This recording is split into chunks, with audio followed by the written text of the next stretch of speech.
I am muted. Thank you so much. I appreciate it. Yes, thank you. I realized I was giving a very nice introduction and you couldn't hear me. So I said, good evening, everybody. Welcome and thanks for joining us. And tonight's presentation is on the 5 steps to U.S. study undergraduate admissions, specifically for students from Quebec. If you are joining us from another province today, you will still learn a lot about the 5 steps to U.S. study, but I am going to dive into some very specific details that are going to be pertinent from our Quebecois students tonight. We are also going to be giving the presentation in English, but if you would like to write any of your questions in French, you absolutely can. We also have some handouts off to the side in both English and French. And if you do visit our website, which you'll see shortly, there are English and French materials there as well. First and foremost, what is Education USA? We are a network of more than 400 international student advising centers around the world. We promote U.S. higher education to students by offering accurate, comprehensive, and current information about opportunities to study at accredited post-secondary institutions in the United States. We are a State Department program. We're funded by the U.S. Embassy and Fulbright Canada. So I am your Education USA advisor. My name is Jenica Heim, and I provide a lot of support for you that is free of charge. So if you are considering applying to the United States, you can reach out to me. You can book an appointment. You can see my email address and the website here on this slide. Most importantly, if you are in Montreal or have the wherewithal to drive to Montreal next week, we are having an event. So here is the we call this pop out. So you can click on register today and you'll be able to register for our fair on October 4th. And essentially we will have universities, 18 different universities present at Marianopolis College. This is open, so you don't have to go to school there to attend the event. The first hour from 5 to 6, we're going to be doing a lot of we're doing information sessions about studying in the United States, and then you'll get to explore the 18 universities from 6 to 8 p.m. So hopefully if you're in the area, you are able to join us. If you can't, that's okay. We have other events, like if you're in the Gatineau area, we will hopefully do this in Ottawa again in the spring. And of course, you can join us for our online events like you're doing right now.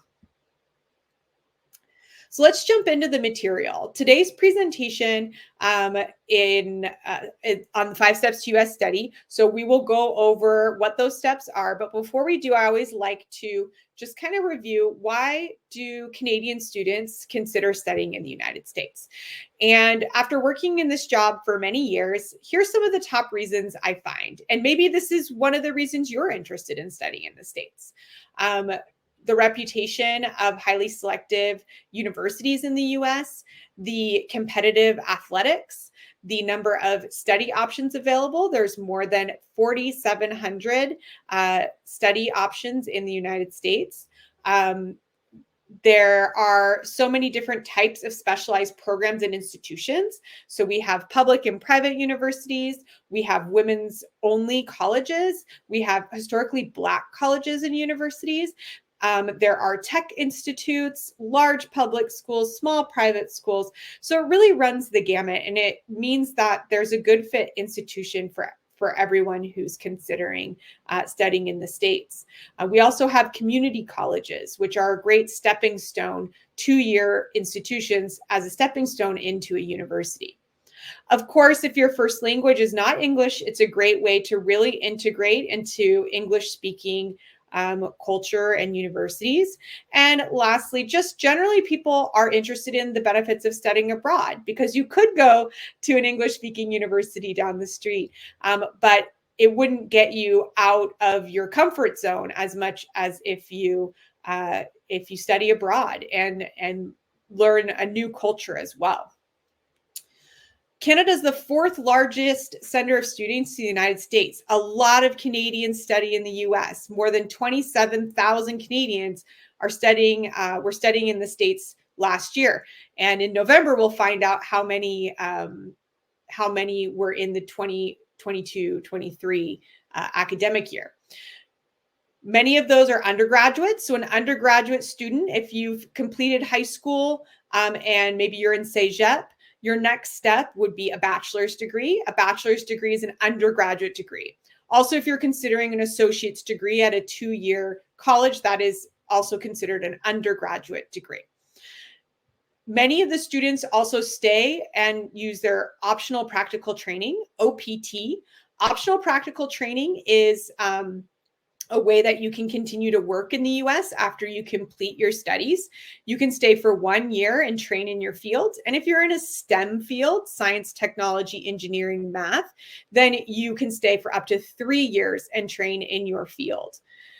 I mentioned competitive athletics. If we have any athletes in the group, there are more than 4,400 athletes competing in NCAA divisions 1 or 2 in this last year. And those are just 2 options of athletics. They're 2 of the biggest, but we don't have the numbers for Division 3 athletes, NAIA, junior college athletes, or club athletes. So suffice to say, if you're Canadian looking to play sports in the US, there's a lot of your country folk who are also doing the same. 5 steps to US study. Here we go. We're going to jump right into step number 1, which is researching your options. So if you are 2-3 years out from study, it's never too early to start researching your options and learning more about what US study options are available. So how do you do that? Now, if you're looking to stay in country or particularly in province, you might say, I want to study this major. And then you look at a list of universities that have that major, and that might be it. That's how you make your list. Particularly if you have a very narrow specialty, you might find making a list in Canada is as easy as which universities have my program. In the United States, if you remember, there's more than 4,700 options. That's a lot of options. So what that means is, besides considering your major that you want to study, which when you look it up, you might go, oh, wow, there's 600 universities with this major. So you have to also take into consideration many other factors.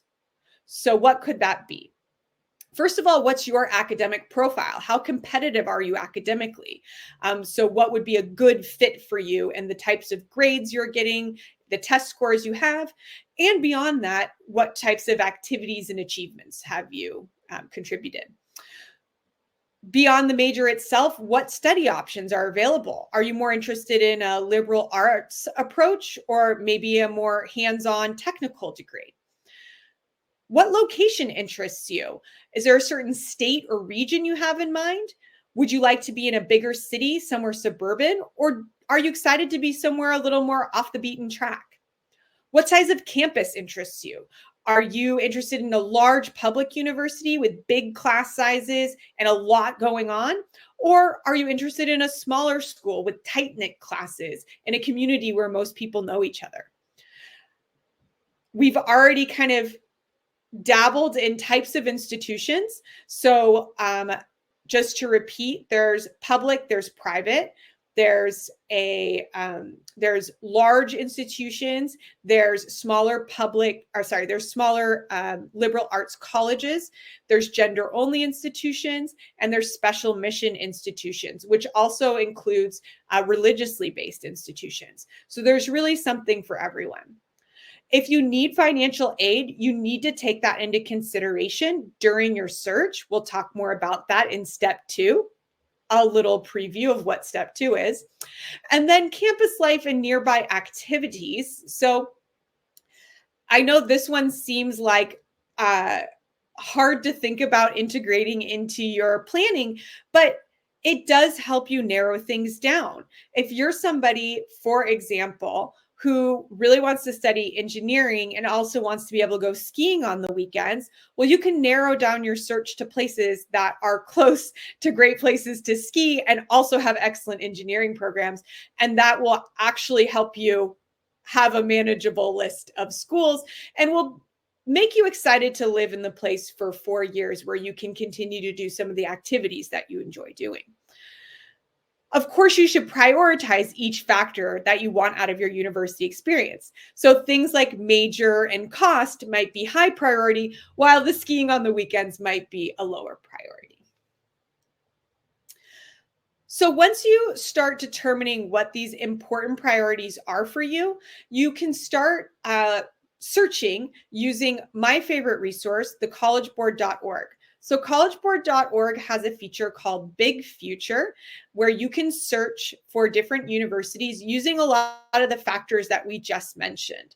The good news about this website is it does have just about every US university in it, and it's not sponsored content. So the order at which you receive the universities is not related to like someone who paid for advertisements. You should definitely talk to your guidance counselor because they're going to be helping you a lot along the way during this process. And you can talk to me. I'm very happy to help you narrow your list and help you decide what options might really fit your needs beyond your major and into your other interests that you might have. Once you start determining some schools that are of interest to you, make sure you go to their websites, their official websites, to learn more about the institution, the majors they have, and the way that they educate their students. And if you're a social media user, that's a really great way to start to get to know the personality of different universities. Highly recommend following on social media. You can also sign up for a university's prospective student list. So they might have somewhere on their website that's something like, want to learn more? So click on that and give them your information. You will usually get a mailed packet to you, which is a nice way to start perusing the materials. And you'll be invited to any virtual sessions or in-person sessions that the university has. So this is a great way to stay connected and to learn more about the university and to ask questions directly to the folks who have the answers about that school. So some people think, oh, reaching out, it's such a bother. I'm going to annoy them. They're not going to be happy with that. Actually, it's kind of the opposite. For many universities, they are paying attention to what's called demonstrated interest, which means if you have attended events that they've done online, you've maybe reached out to ask some pertinent questions, not ones that can be easily found on the website if you've just done a quick search, then this is seen as a positive. So don't feel shy to reach out when you're interested in a school. And you'll see when we get to our tips later on what some of the important questions are that you might need to ask. Because as a Quebec student, it's oftentimes not super clear all the exact admissions policies that you should follow. So getting clarification for those things is very important. So as you're completing your research, often people ask, how many schools should I apply to? 8 to 10 is a manageable number of schools. It means you've really done your research, you've spent time getting excited about these schools, and you're not stretching yourself too thin. I've worked with plenty of students who've applied to 20 or more universities. It's too many. It stretches you very thin. It means that you are working very hard on your applications. And then what happens? The student who I worked with who decided she'd apply to 30 universities, what happens is she got into a lot of them. And all you're doing is you're kicking the can down the road and having to make that decision more at the last minute.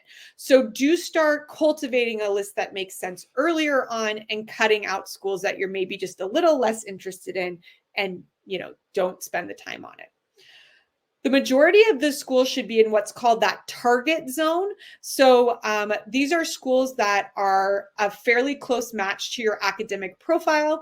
And with the sorts of admission statistics that they have, you feel like you have let's say, anywhere from a 50-50 chance or stronger to getting in. So that's why I like that the target has like rings, because it's like, okay, if this one has a 70% admit rate based on my profile, based on everything, I think that's a real like center target. That's a bullseye. Like I feel pretty good about that. And then you're like, oh, this one that has like maybe a 30% admit rate might be a little tougher to get into, but I do think I'm still in the zone for that school. Whereas your dream or reach schools, those are going to be ones that are a bit outside of, are going to be a bit tougher to get into, oftentimes because they're very selective. In the US, there's a lot of very selective private universities. You're probably familiar with, say, the Ivy League, schools like Harvard or Princeton or Yale that have essentially a 5% admit rate or lower. So these schools are going to be reach schools for everybody, regardless of how great a candidate you are, because in the end, they do reject 97% of the students who apply, or even more. So we don't want all of our schools to reside in that very intense reach school area. There needs to be some, you can have some in that zone, more in the target. And then of course, always at least one that feels like a sure bet. In the United States, community colleges are open access universities, or colleges, I mean. And so these schools for some people are a great sure bet. If you know you want to go to the States, that can be a good stepping stone, or it could be, any other school that you feel like, based on your profile, you're going to get in. Some students might choose to apply to a lot of US schools and reserve one or two Canadian schools in that sure bet category, that they feel if the other ones don't work out, that is going to be the one that works for them. Step 2, financing your studies. I like to actually call this step 1.5, because if you'll remember from the previous slide about narrowing your search, that knowing if you need financial aid and what types are available is really important to take into your search, because you don't want to get super excited about a bunch of universities and then find out as you're applying that none of them have financial aid available for you and you won't be able to afford to go, right? So it's very important to know the financial aid information as you are searching. The reason for this is that the university you go to is the most likely source of any financial aid you will receive. So if you need a lot of financial aid, you need to apply to generous universities. The types of financial aid that you will encounter include merit scholarships. Merit scholarships are based on your grades, sometimes your test scores, sometimes also other factors such as leadership or community service activities. Could just be your entire academic profile that you submit. There are needs-based grants, which are based on your family's income and other financial measures. There are much fewer universities that use needs-based grants for international students. There are 63 that meet your full demonstrated need as an international student. That means that if you get in, the university will charge you what they believe your family can afford. And a lot of those schools will only give needs aid. So the 8 Ivy League universities, Stanford, MIT, these are schools that only give needs-based scholarships. What do these schools have in common? You will remember from previous slide that they are all incredibly difficult to get into, right? So a lot of these schools that meet demonstrated need are also very selective universities. So one of the reasons they're not giving merit scholarships, well, everyone who gets in has amazing grades. So they're not parsing between who has, an A+ and an A++. They're saying everyone who got in has high merit, so we are giving our scholarships just based on need. Sometimes part of a needs-based grant package might include a work-study option where you are able to work a bit to also help pay for your studies. The last type of scholarships are talent-based scholarships, which really have two very distinct, different kinds.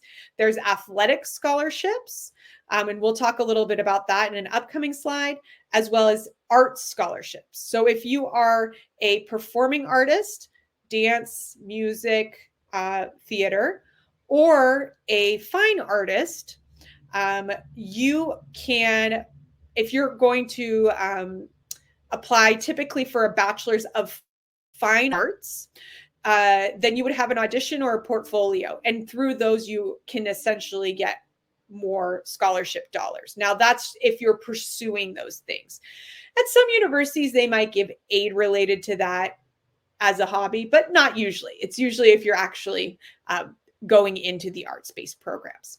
Now, some schools have all of these types of grants. Some have none of them. Some have just one. So, example, again, Ivy League, we've got a Harvard here pictured. Harvard just gives needs-based grants. No talent, no merit. Whereas another type of university might have options for all of these different types of scholarships. So provincial government-based loans and scholarships. So you can, the province of Quebec has a student loan system.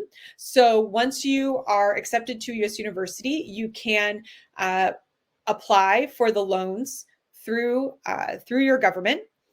And just note that they aren't going to typically cover a full cost of the U.S. education, but they can help. And then lastly, you would be if you're looking at taking out any loans outside of the provincial system, just note that you won't be able to do that in the U.S. unless you have U.S. citizenship or you have someone with U.S. citizenship who takes those loans out for you on your behalf. So you would really be looking at anything available within the Canadian banking system. Step 3. We'll be spending the majority of our time today in this step. This is where you might have a lot of questions. You've all been quiet in the chat so far. Please know that you can chat in the chat. Feel free, if anything is unclear, ask questions there, and I'm happy to address them. As we go through the complete your application section, I'm pretty sure questions will come up. And if I use a word you're not sure about, feel free to ask for clarification as well. So as we get into completing the application, number one thing to ask is, as a student from Quebec, when is it that I can actually apply? There are many different entry points at which you can access U.S. education.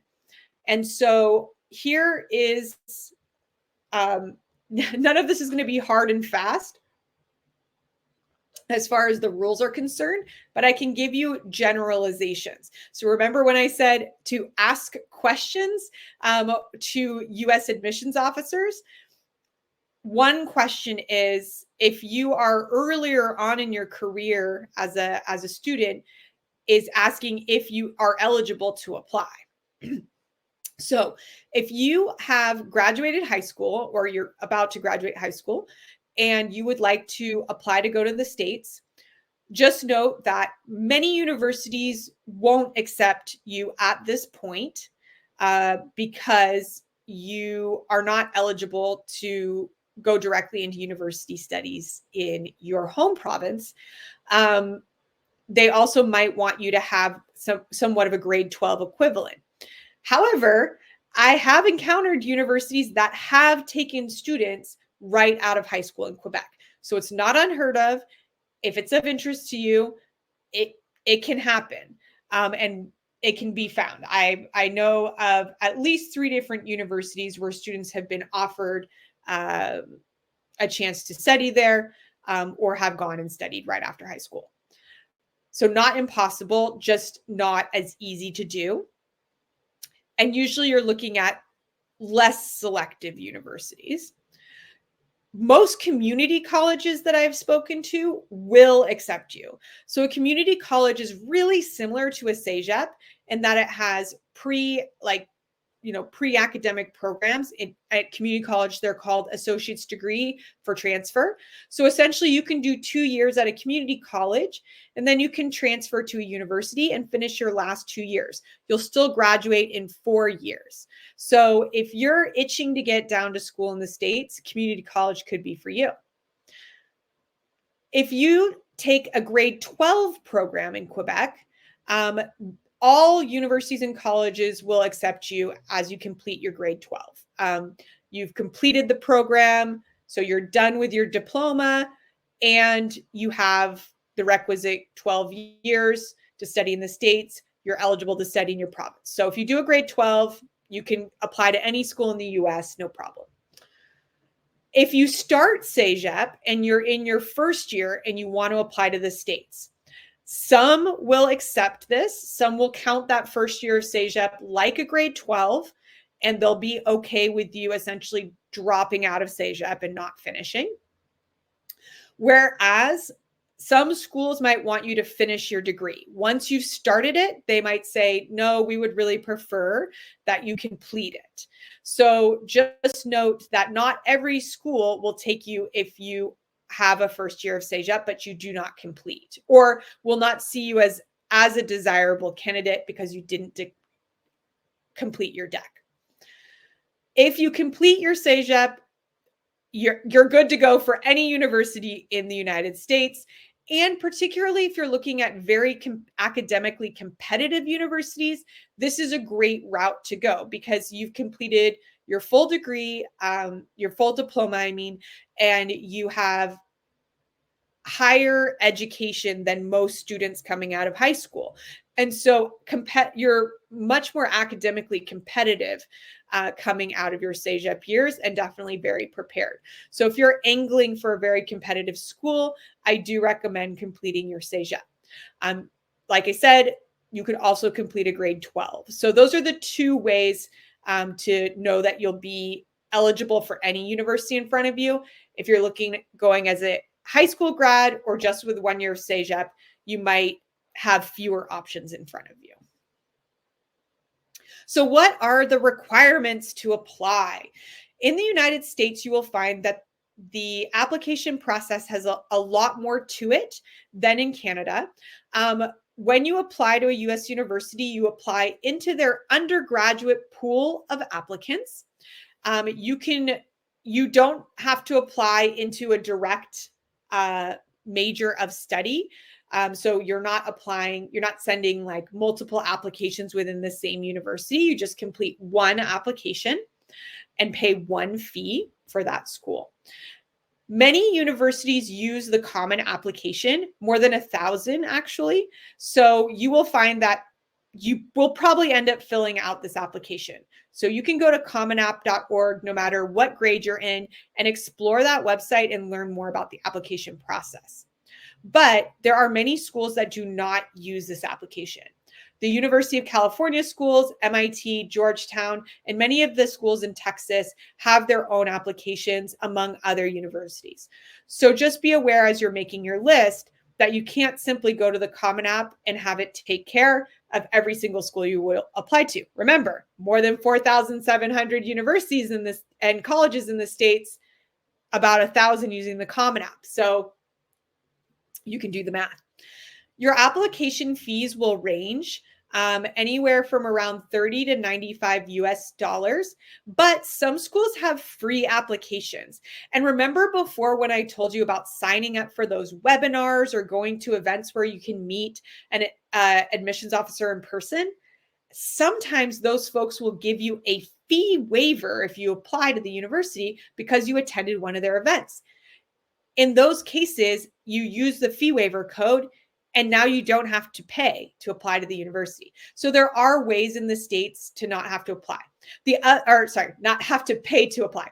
The other way is if you are a low-income student, and you can request fee waivers, and your guidance counselor will have to confirm that you do not have the funding to pay. And that is an opportunity for you to maybe not have to pay for your to apply to the school that you're looking at. Every university you apply to will also need transcripts. So as a student from Quebec, you're usually looking at sending 2 transcripts, your transcript from your high school and your transcript from your college. Many schools will need essentially a grade 9 equivalent and up to the time that you apply. So that would be Sec 3, 4, 5, as well as your college years. So those documents, you'll need the original documentation. And if the original documentation is in French, it will need to be accompanied by an English translation. You can only add one guidance counselor to the common application, or usually any application you're working in. And so your current counselor is responsible for handling all of your transcripts, which means when you get a transcript from your high school, you will need that to be sent to your guidance counselor at your college. And then that person will upload all those documents for you into your application system. So for some people, that includes their high school transcript in French, a translation of that transcript, their college transcript, and a translation of that. It might have a separate additional document with if you have any other special curriculum like IB, or you have R-score. If you have any other separate documentation around your curriculum and your grades, that also needs to be part of that package along with any translations. Standardized tests. So you will find that standardized testing policies have changed a lot over the last couple of years.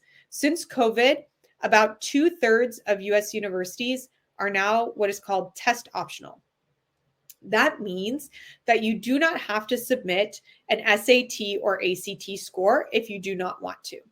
Particularly for students in Quebec, I find that if you've completed your if you're on track to complete Cégep, your high-level collegiate classes are far surpass the SAT and ACT exam. These are grade 11 level knowledge. So you don't really need it if you've taken, high-level math in particular in your Cégep. If you've had some struggles with academics and you want to prove that you can do better, then it might be a good tool. Another way for it to be a good tool is if some people will use it in place of an English language test, which some schools might do. And then lastly, if you're applying to the 1/3 of universities that do require this test, then you will need to take it. In Montreal, the test is given at Lower Canada College. There's also an ACT in Sherbrooke.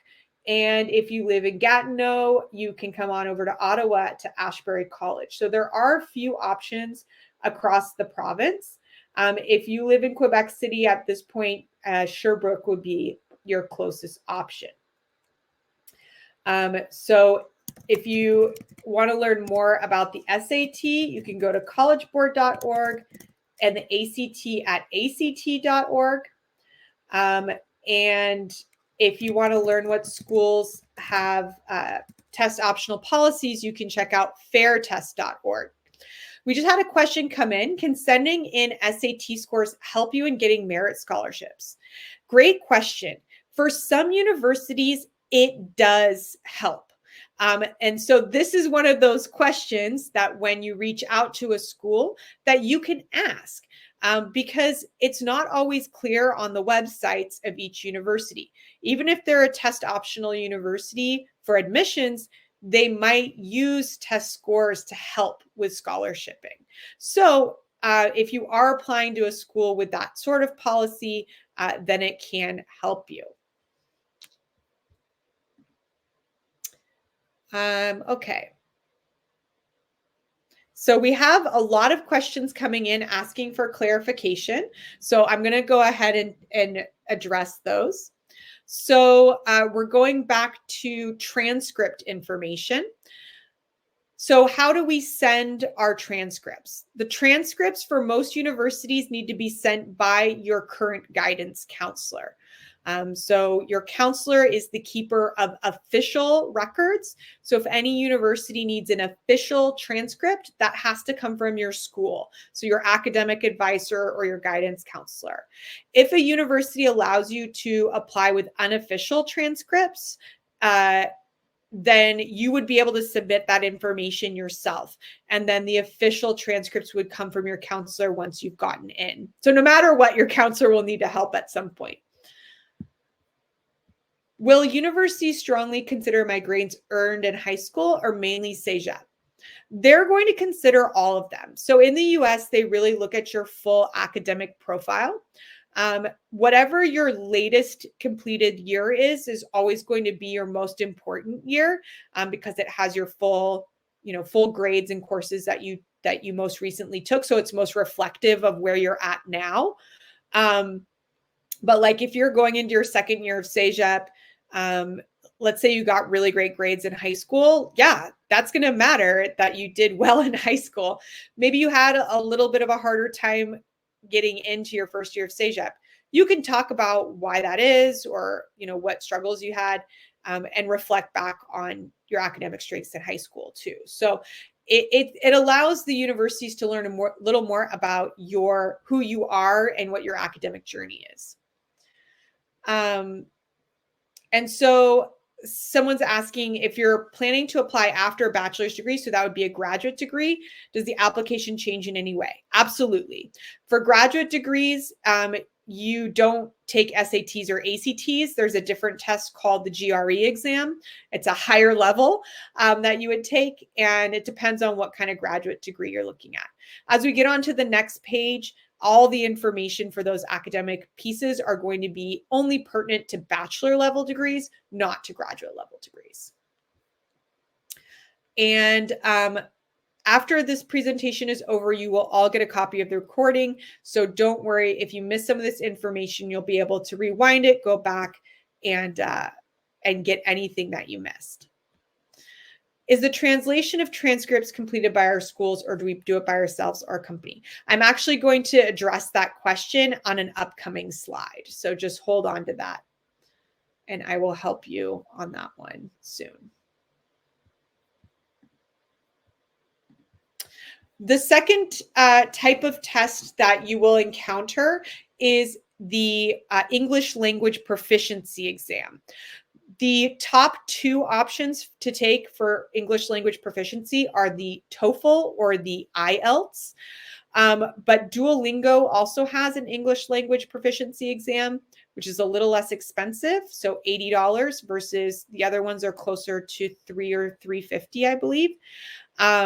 So a little less expensive and offered completely online. But the Duolingo test is not accepted by every U.S. university. So just bear that in mind, that if you choose a Duolingo exam, it might not allow you to apply to some schools. The only way that you would potentially test out or not have to take an English language exam coming from Quebec is if you've taken both your high school and your CEGEP in English. Most schools, even if you're in an English level CEGEP, if you went to French language high school, they will typically consider that you would need to take an English language proficiency test. Now, if your first language is English, you can contact the university and see if there's any other ways that you can prove you're a native speaker and not have to take a proficiency exam, and see if there's another way to be exempt. Perhaps they would take an SAT or ACT instead, and that would be a great way for you to just take that test. Then you're eligible for every university. You can submit it. They can use it for the English portion. So that can be a way to skirt around an English language proficiency test for some schools. And then we have a question specifically about Georgetown. You have to complete an application to set up a file and then a supplementary application. Can you explain how this works? So I would say I don't quite understand the question. So Georgetown has their own application system. So you need to create a login and you'll need to complete all your application materials through their website. I don't understand what the file in the supplementary application is. I would need to kind of see exactly what you're speaking about. Next question. I went in my high school in French and half my CEGEP in English, finishing CEGEP in English. Would you have to take the test? Yes, you would. Because you have to have at least 2 years, full years of high school in English or high school and CEGEP in English in order to be exempt from the test. And by the time you apply, you would at max have 1 year in English and CEGEP. So if you went to French language high school, then you wouldn't have enough years to be exempt. So if your first language is French and you've only been studying in English for a year, you will definitely need to take an English language proficiency test. So I mentioned this word, a holistic review, earlier, I believe. And essentially, when you apply to U.S. universities, everything on that first slide are the things that you will see for every school: transcripts, fee, application, taking tests. The second slide is other things that you may encounter in the holistic review process. So many U.S. universities, beyond looking at your full transcripts and all of that, they will also want to know more about you. What activities are you a part of? What extracurriculars? How do you spend your time outside of your classwork? What honors and awards have you received? And some of these other requirements. So you might have to have recommendation letters submitted on your behalf. Sometimes that's just one, sometimes it's up to 3. And some universities will allow you to submit up to 5 or 6. So this might include one from a guidance counselor. It might include 1 to 2 teacher letters. And then in your other teacher categories, those are usually optional. And so you could have a coach, a supervisor, a religious leader, essentially anyone you've worked with, like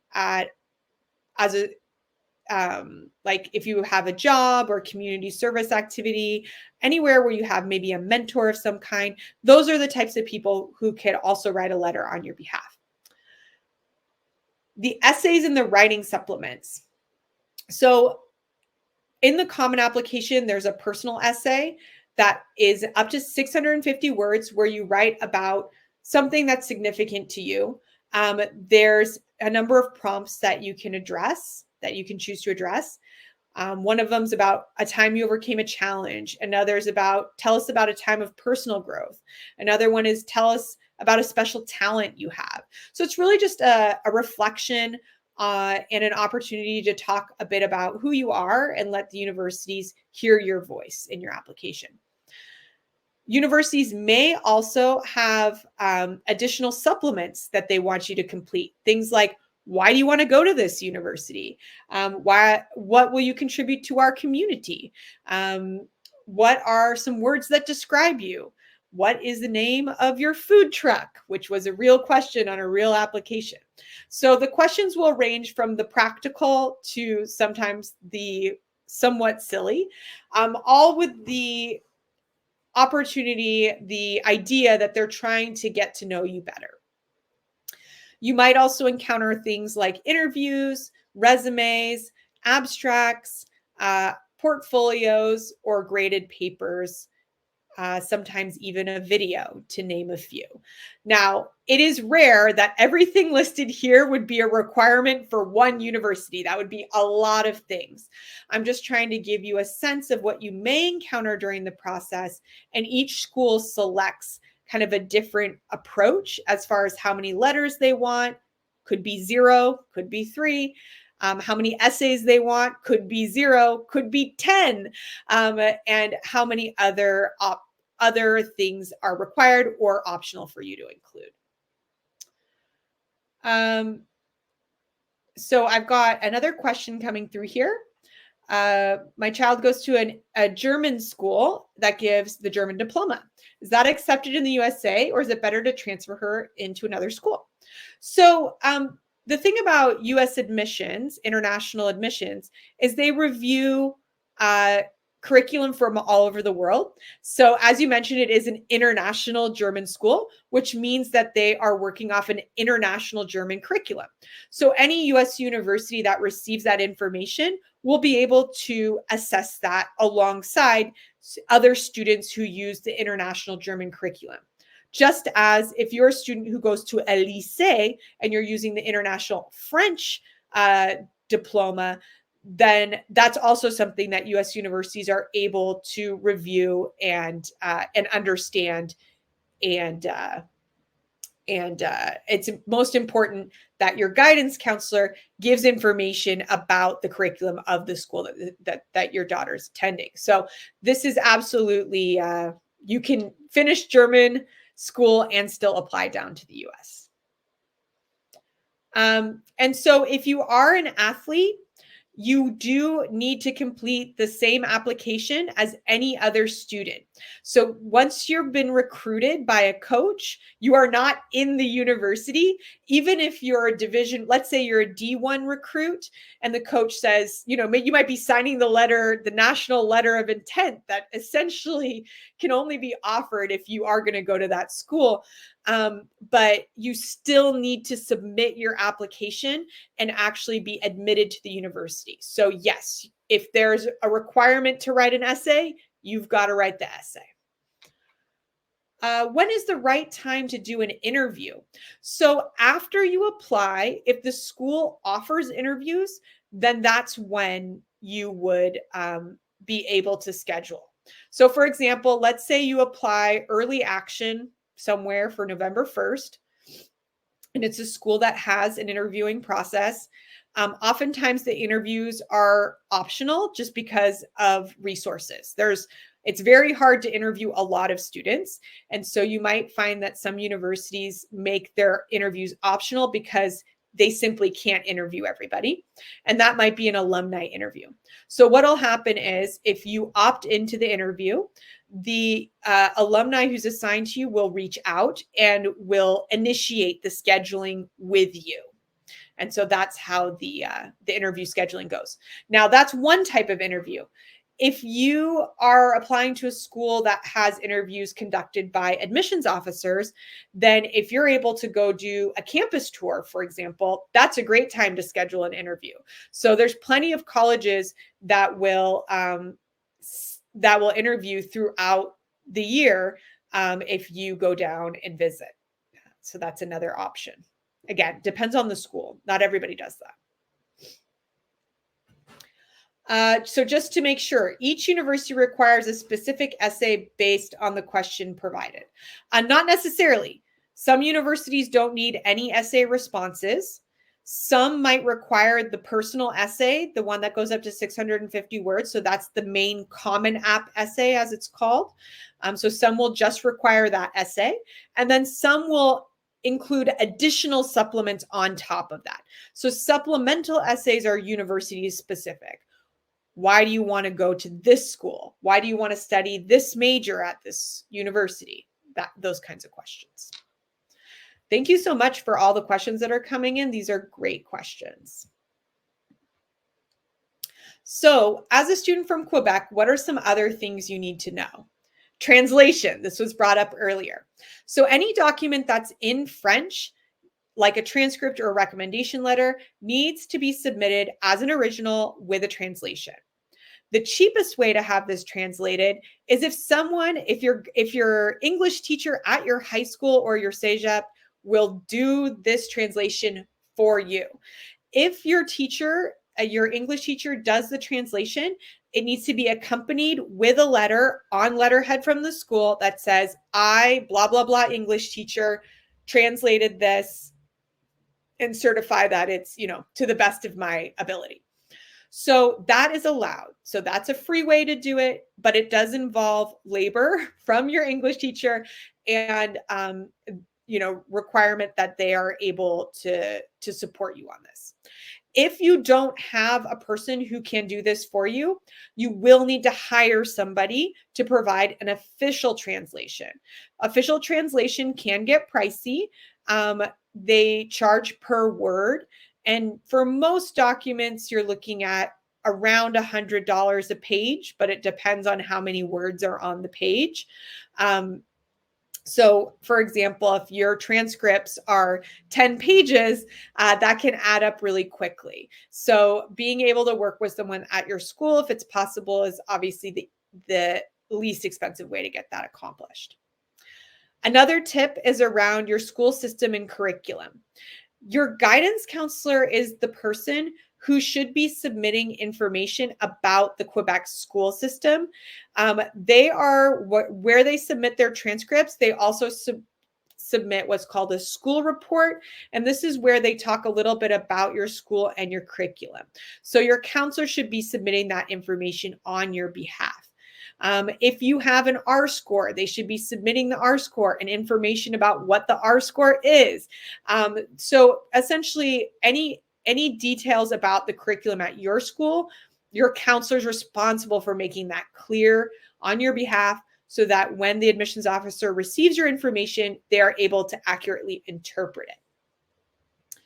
And then another question I get frequently is, should I apply as a first-year student or as a transfer student? So it's really hard to find this information on a university's website. Many will want you to apply as a first year, even if you've completed your CEGEP. But even if you apply as a first year, they might look at your second year of CEGEP courses for transfer credits. But I have had students where the school wants them to apply as a transfer student. So even if you've just completed 1 year of CEGEP, you've completed, you're going to complete your CEGEP, but only 1 year would be considered for transfer courses. That university, because you've taken at least 30 credits typically that are eligible for transfer, they want you to apply as a transfer student. So this is one of those questions where if it's not clear, that you reach out to the university, to an admissions officer, and you ask them, how would you like me to apply? All right, I see there's more stuff coming through the chat. I have a person close to me that is a professional translator, so they can make the translation or it's unofficial. So the thing about translation is a person who is a professional translator, when they translate something, they need to use their stamp to call it official. So if you have a person who can do that on your behalf and they're not going to require you to pay them, I mean, that's pretty great for you. Obviously they can do that, but yeah, you might want to pay the person for the labor that they're undergoing. But yes, if an official translation means it has like a stamp on it that it's official. And regardless of what kind of diploma you had, your application process is exactly the same. You will still complete the same application as any other student for the first year application. If you're applying as a transfer student, which would only happen if you're in your second year of CEGEP, potentially, like I said, most schools would want you to apply as a first year.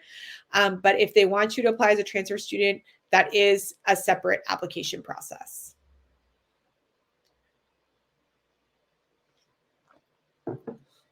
Yes. So the translator, if it's translated by an English teacher, the English teacher needs to provide a letter that they translated it. So they need it to be on your school letterhead. It needs to be signed by the teacher, and they write the letter that indicates that they did it. If it's an official translation, an official translator provides all the documentation to show that it's official. They have a stamp, they have a letter, they have a seal, they have all sorts of things that show that it's an official translation. So those are the two different ways you can show who translated your information. Lastly, the application timeline. So essentially, the year before you're applying or years before you're applying, some tips are to take rigorous but achievable coursework, get involved in extracurriculars, and begin researching your university options. Once you're in the year that you're going to apply, whether that's a grade 12 or second year CEGEP, the applications are already open. The early deadlines, if a school has one, are usually around November 1st. If you do apply to a school that has an early deadline, you will hear back by mid-December what the decision is.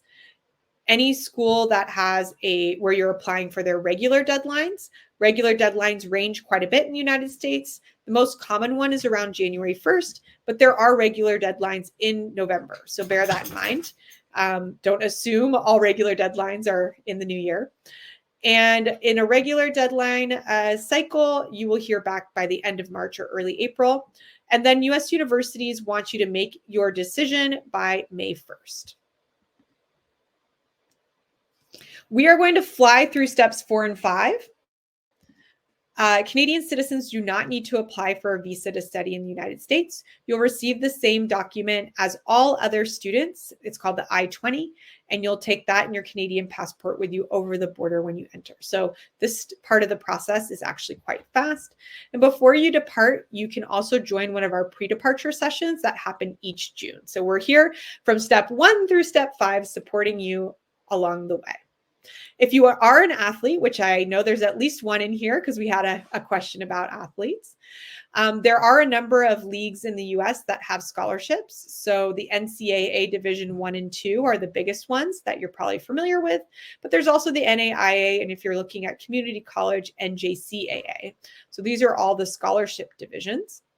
And particularly if you're looking to be an NCAA athlete, you need to register in the Eligibility Center at ncaa.org. And you need to complete your 16 core courses if you're looking at Division 1 or Division 2.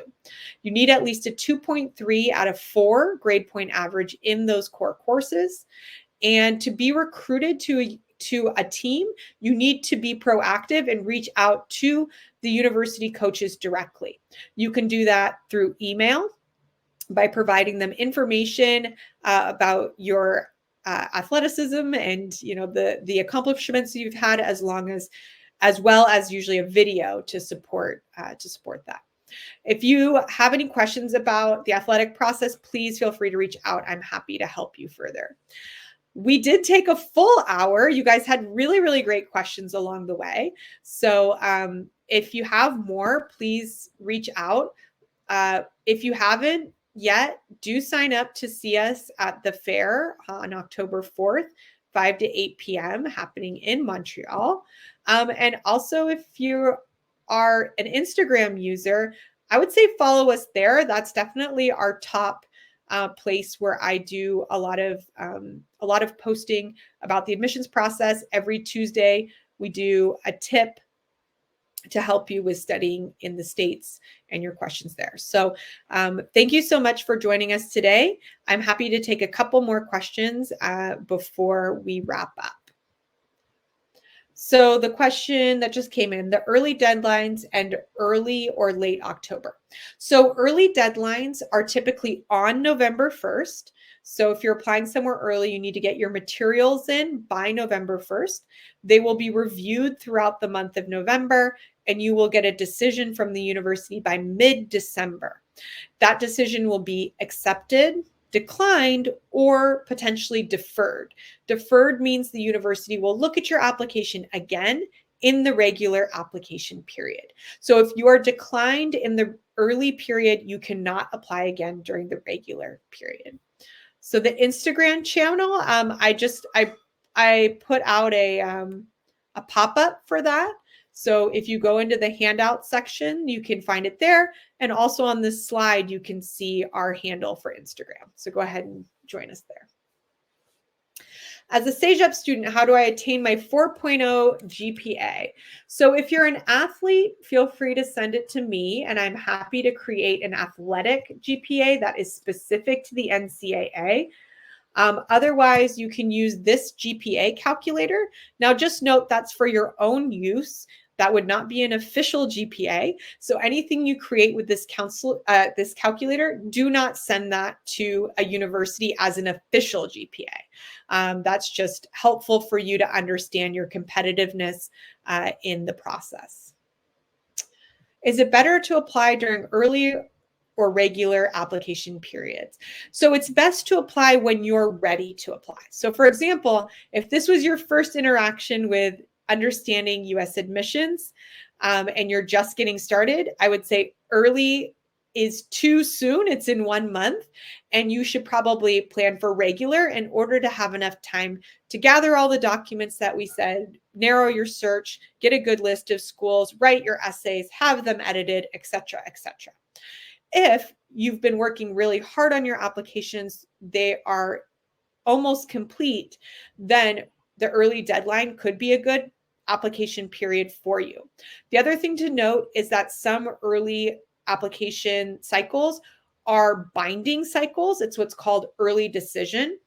You only apply to a school early decision because if you get into that school, you are going to go to that school. So you only choose that admissions cycle if you have a 100% top university that you would drop everything for. That is not for everybody. If the school is not your top choice school, then I don't recommend the early cycle. Last question. If you have any more, please send me an email and I am happy to keep answering them. So official GPAs are calculated by universities themselves when receiving the student's application. Yes, great question. So yes, if in many cases, if a university needs a GPA, they will calculate it themselves upon receiving the application. The other option is if they need a GPA calculation and they don't do it themselves, they'll require you to pay a third-party organization to create what's called a credit evaluation. So that can come up in some universities. So that's the other thing I don't usually bring up just because it doesn't come up as frequently, but that can sometimes happen.